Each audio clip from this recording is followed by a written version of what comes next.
So yun guys, magandang umaga sa inyo lahat. Tayo ngayon po ay mangunguha na po ng mga pechay dito sa ating pong bubungan dahil po ang pechay ngayon ay inuuod na. So bubunutin na po natin ang iba at magtatanim po tayo ngayon ng mga bago.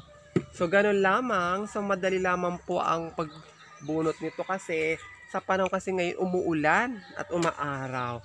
So kukuha na po natin ito ang mga magaganda pong mga pechay dahil may mga damage na po gawa po ng meron pong mga uod. So ganyan na ganyan lang po yan at kailangan na po ay ma-harvest na po sila dahil kaysa maunahan po tayo ngayon ng mga uod kasi ang panahon po ngayon umuulan at umaaraw. Pangit po ang panahon ngayon.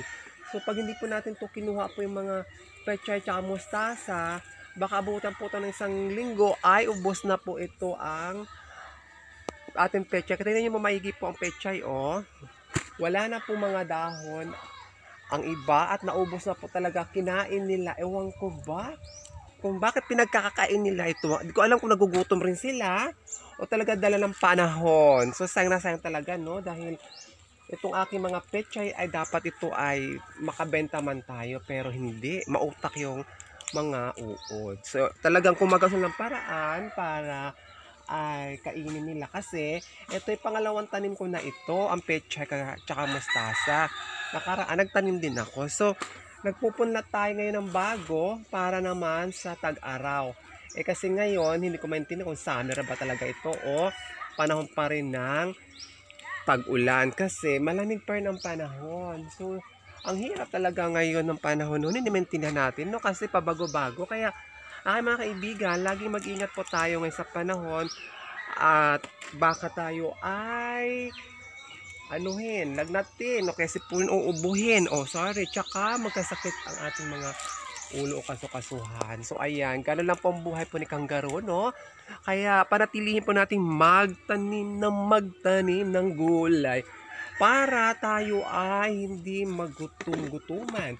Lalo tayo magtanim dahil sa panahon ngayon daig pa ang maagap. Daig pa ang maaga ng maagap. So, ayan, marami talaga akong tanim dito kahit papaano, alam niyo naman ako, no? So, ayoko talaga kung napepending po ako sa trabaho. Gusto ko lagi ako may trabaho kahit mag-manicure po ako. So, gumagawa po ako ng parang. Pero ito kasi, ang aking pechay, ay kukuha talaga natin, tsaka mustasa. Kasi, ayun nga, may mga roong mga uod. So, ang halo lang na po natin dito ay, alam nyo naman, ang masarap dito ay sardinas. So, sardinas lang talaga ang panghalo natin dito. So, masarap po itong pagkain, lalo na sa panahon ngayon. Magtanim lang tayo at libre na. Yun nga lang, para ang aking mga buto-buto ay kakunti na lang. Sa pamimigay ko din sa kanila para ako tuloy mauubusan ng mga buto-buto. Pero sikapin natin na makapagtanim ulit tayo ng mga bagong mga gulay. Ganyan, oh. Ang ganda-ganda sana. Tapos may uod na naman sa gitna. Ay, naku. Stress talaga ako sa aking mga tanim. Pero anyway, lulutuin na natin ito para hindi ako ma-stress. Para bawi naman din ako. So, ayan, no.